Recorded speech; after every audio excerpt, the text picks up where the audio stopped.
18 വർഷത്തെ കാത്തിരിപ്പിനൊടുവിൽ കാസർകോട്ടെ അമ്മയും കുഞ്ഞും ശില്പം യാഥാർത്ഥ്യമാകുന്നു. ജില്ലാ പഞ്ചായത്ത് മുറ്റത്ത് കാനായി കുഞ്ഞിരാമൻ തീർക്കുന്ന ശില്പം 2 മാസത്തിനകം പൂർത്തിയാകും. എൻഡോസൾഫാൻ ദുരിതബാധിതരുടെ പ്രതീകമായാണ് ആ ശില്പ നിർമ്മാണം. ശില്പി കാനായി കുഞ്ഞിരാമന് ഇപ്പോൾ വയസ്സ് 87. 66-ാം വയസ്സിലാണ് കാസർഗോഡ് ജില്ലാ പഞ്ചായത്തിന് മുന്നിലെ ശില്പനിർമ്മാണം ആരംഭിച്ചത്. എൻഡോസൾഫാൻ ദുരിതബാധിതരുടെ വേദനയും കണ്ണീരും അടയാളപ്പെടുത്തുകയെന്ന ലക്ഷ്യത്തോടെ ജില്ലാ പഞ്ചായത്തിൻ്റെ സഹായത്തോടെയാണ് ശില്പനിർമ്മാണം. അനന്തതയിലേക്ക് നോക്കി നിൽക്കുന്ന അമ്മയുടെ കയ്യിൽ 2 കുഞ്ഞുങ്ങളുടെ ദൈന്യതയാർന്ന മുഖം ആവിഷ്കരിക്കുകയായിരുന്നു ഉദ്ദേശം. 2006-ലും 2011-ലുമായി ശില്പനിർമ്മാണത്തിനായി ആകെ 40 ലക്ഷം രൂപ അനുവദിച്ചെങ്കിലും നിർമ്മാണം എങ്ങുമെത്തിയില്ല. സിമൻറ്റും ഇഷ്ടികയും മണലും ചേർത്ത് 40 അടി ഉയരത്തിലുള്ള ശില്പനിർമ്മാണം വേഗത്തിൽ പൂർത്തിയാക്കാനാണ് ഇപ്പോഴത്തെ നീക്കം. അവശേഷിക്കുന്ന മിനുക്കുപണികൾ 2 മാസത്തിനുള്ളിൽ പൂർത്തിയാക്കണമെന്നാണ് ശില്പിയുടെ ആഗ്രഹം. തുടങ്ങിയിട്ട് ഏകദേശം 2 മാസമാകും.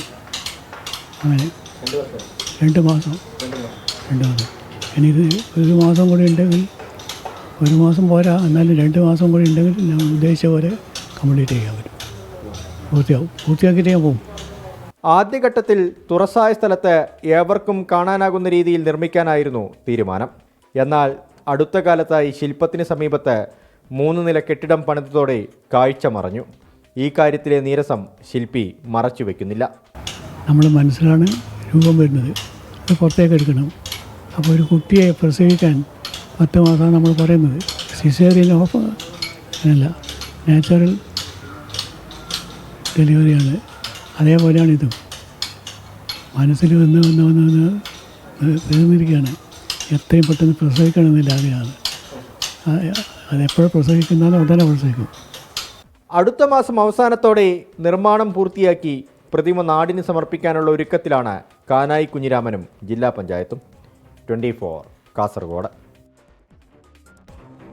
അപ്പോൾ കലാകാരനെ പ്രായം ബാധിക്കുന്നതില്ല, അല്ലെങ്കിൽ കലാകാരന്മാർക്ക് പ്രായം ഒന്നാവില്ല. അവരുടെ ചിന്ത, അവരുടെ ഭാവന ഒക്കെ എപ്പോഴും 17ൻ്റെ ചെറുപ്പമായിരിക്കും. ആ 17ൻ്റെ ചെറുപ്പത്തിൽ നിന്നുകൊണ്ട് പുതിയ ശില്പങ്ങൾ കേരളത്തിന് സംഭാവന ചെയ്യുന്നു. വേണമെങ്കിൽ കേരളത്തിൻ്റെ രാജശില്പി എന്നൊക്കെ നിസ്സംശയം വിളിക്കാം. കാനായി കുഞ്ഞിരാമൻ സാറിന് എല്ലാവിധ ആശംസകളും അറിയിക്കുകയാണ്.